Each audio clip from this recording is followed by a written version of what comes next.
Hello, Scorpio, Sun, Moon, Rising, and Venus signs. Kamusta kayo? Sana po ay nasa mabuti kayong kalagayan. Welcome back po sa Star Tarot. At kung bago kayo rito, welcome din po kayo. Please subscribe, like, share my videos, and leave me a comment po kung naka-resonate kayo. Thank you. So, tignan natin kung anong mga messages ni Scorpio. We have ego. Ayan, sabi dito, you may feel that you're trapped in your situation, but that's not true. Be careful not to overly focus upon material wealth and break free of negative thinking. Kasi baka nagaano lang kayo. Akala nyo lang yon, no? Ito lang yung ang inyong akala. But that doesn't necessarily mean na yung akala mo, yun ang tama. Okay? Kaya yun. Also reminder din para sa inyo, no, na be careful. Maging maingat din kayo na huwag kayong masyadong naka-focus, huwag kayong masyadong nakatutok, sa puro lang material na bagay. Alright? Kasi baka masobrahan naman kayo ng panahon, no? Puro kayo naka-focus sa sa mga luxury siguro ninyo, yung mga hilig ninyo, ng mga material na bagay. So, we have 7 of Spring. Sabi din dito, be assertive, believe in yourself, and don't let anyone take away your personal power. Okay, wag mong hayaan, no, na patakbuhin ng ibang tao ang buhay mo, na sila na lang yung magdidikta sa'yo, sila yung magsasabi sa'yo kung ano dapat mong gawin.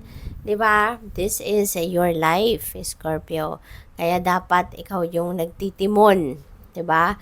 Ng buhay mo, ikaw dapat yung nagdedesisyon, ikaw dapat yung ikaw dapat yung nagda-direct ng buhay mo sa kung anong path ang dapat mong puntahan or kung anong gusto mong gawin. Alright? Trust that your inner guidance is true and follow it completely. Kaya magtiwala ka sa gabay sa iyo ng divine universe. Alright? Kasi lagi kang pinapadalhan ng guidance, no, through signs, symbols, omens, synchronicities, intuitive messages and nudges. Yan, pinapadalhan ka ng universe na para magabayan ka. Alright?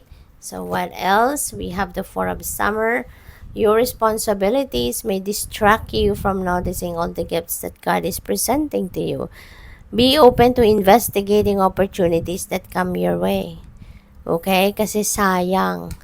'Di ba? Marami siguro ang pwedeng ipapadala or pinapadala na sa iyo ng universe na mga oportunidad, pero sa sobrang tutok mo dito, unang-una baka sa mga material na bagay ka nakafocus at sa puro trabaho, responsibilidad, obligasyon mo, ikaw din nakafocus. Kaya may mga bagay, no, dito na hindi mo napapansin. Katulad na lamang ng mga opportunities na ito, no, na pinapadala sa iyo ng universe. Alright? Kaya parang heads up yan sa inyo, no, na tignan ninyo, pansinin ninyo ang paligid ninyo. Alright? So, tignan natin kung ano pa mga kaganapan, and maraming salamat muna for subscribing to my channel.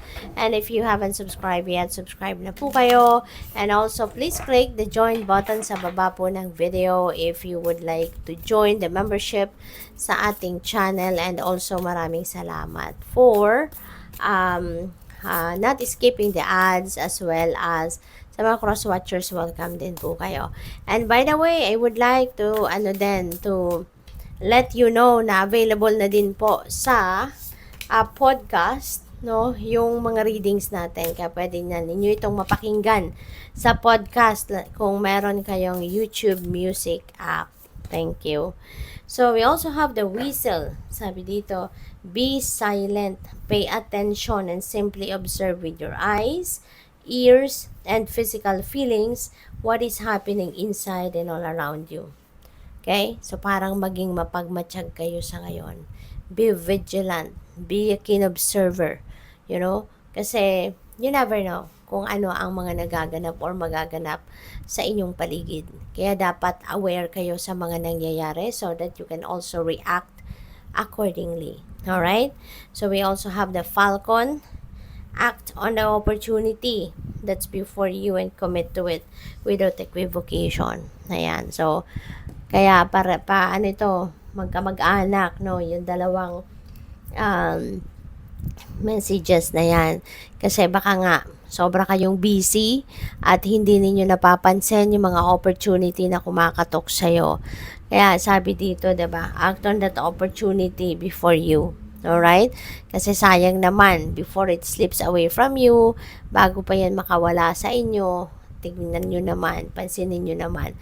Kasi 'di ba, opportunity knocks but once. It will come back if it's really meant for you. It will come back, but you're gonna wait for another cycle of life bago yan makabalik, 'di ba? Kaya habang nandiyan dyan, habang kumakatok na sa'yo, pagbuksan mo na. Okay? So we also have the penguin. The period of darkness that you've been experiencing is now passing. Thanks God, 'di ba? Thanks God. Amen to that. Na kung ano man ang problema ninyong pinagdadaanan sa ngayon, yan ay lilipas din. Yan ay masusolusyonan mo na, malalagpasan mo na, masusolusyonan mo na at mahahanapan mo na ng way out ang problemang ito. No? So this is a beautiful news para sa iyo na finally you are nearing the end of this difficult times na pinagdadaanan ninyo. Good luck. Thank you for watching. Love and light. Namaste.